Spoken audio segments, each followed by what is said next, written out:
সৰু সৰু নিয়মে আপোনাৰ জীৱনত বহুতো ডাঙৰ ডাঙৰ পৰিৱৰ্তন আনিব পাৰে। যিজন মানুহৰ জীৱনত কোনো ডিচিপ্লিন নাথাকে, কোনো নিয়ম নাথাকে, তেওঁ গোটেই জীৱনটো চিন্তাৰ মাজেৰে পাৰ কৰিব লাগে। এনেধৰণৰ মানুহে লাইফত কেতিয়াও বুজি নাপায় যে তেওঁ কি কৰাটো উচিত।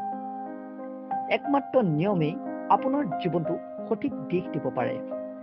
আৰু যদি নিয়মেই নাথাকে তেন্তে জীৱনটোৰ দিশে সলনি কৰি পেলাব। নিয়ম কেতিয়াও আপোনাক বান্ধি ৰাখিবলৈ নহয়। নিয়ম এই কাৰণে হয় যাতে আপুনি ভৱিষ্যতে কেতিয়াও প্ৰব্লেমত নপৰে আৰু আপুনি মনৰ পৰা যাতে সদায় সুখী থাকে। যদি আপুনিও বিচাৰে আপুনি জীৱনত সফলতা অৰ্জন কৰাটো আৰু সুখী থকাটো, তেন্তে আপুনি আপোনাৰ জীৱনত এই তিনিটা নিয়ম নিশ্চয় ফলো কৰিব। সৰ্বপ্ৰথম নিয়মটো হৈছে অতীততে হৈ যোৱা কোনো প্ৰব্লেম বা আপোনাৰ দুখবোৰ অতীততে থৈ আহক। কাৰণ অতীতৰ কথা ভাবি আপুনি এতিয়াও যদি কান্দি থাকে তেন্তে আপুনি বৰ্তমানটো হেৰুৱাব। আপুনি আগবাঢ়ি যাবই নোৱাৰিব, কাৰণ আপুনি অতীতৰ পৰা ওলাই আহিবই পৰা নাই। গতিকে অতীতৰ পৰা ওলাই আহি আপুনি বৰ্তমানটো কেনেকৈ সুন্দৰ কৰিব পাৰি তাৰ কথা ভাবক। বৰ্তমানটো আপুনি সুন্দৰকে অতিবাহিত কৰিবলৈ চেষ্টা কৰক। অতীতৰ স্মৃতি আৰু দুখবোৰৰ কথা পাহৰি যাওক।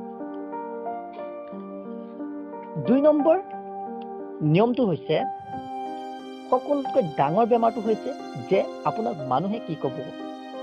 আপুনি যদি কোনো এটা কাম কৰিবলৈ আগবাঢ়ে তেন্তে আপুনি ভাবে যে মানুহে কি ক'ব। মানুহে কি ক'ব বা মানুহে কি ভাবিব সেইবোৰ আপুনি নাভাবিব। কাৰণ মানুহে সেইসকল মানুহৰ কথাহে ভাবে যিয়ে কিবা নহয় কিবা কাম কৰে। আৰু আপুনি মানুহে কিবা ক'লে আপুনি সুখী অনুভৱ কৰিব যে আপুনি ভাল কাম কৰিবলৈ গৈ আছে।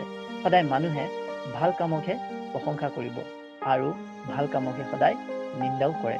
গতিকে নিজকে কেতিয়াও কামক লৈ পিনি অৱহেলা নকৰিব মানুহে কি ক'ব বুলি। কাৰণ সকলো কামেই হয়, সৰু ডাঙৰ সকলো কামেই। গতিকে আপুনি যিটো কাম কৰি ভাল পায় সেই কামটো আপুনি নিয়াৰিকৈ কৰি যাওক। ৩ নম্বৰ নিয়মটো হৈছে সময়। যদি আপুনি সময়ক উচিত ব্যৱহাৰ কৰিবলৈ শিকি যায় তেন্তে আপুনি জীৱনত সকলো সফলতা অৰ্জন কৰিব পাৰিব। কাৰণ সময় হৈছে আপোনাৰ সফলতাৰ লৈ যোৱা একমাত্ৰ প্ৰতিদান। গতিকে নিজৰ কাম কৰি যাওক। যদি ভিডিঅ'টো চাই ভাল পাইছে তেন্তে লাইক কৰিব, কমেণ্ট কৰিব আৰু মোৰ চেনেলটো ছাবস্ক্ৰাইব কৰি ল'ব। Thank U.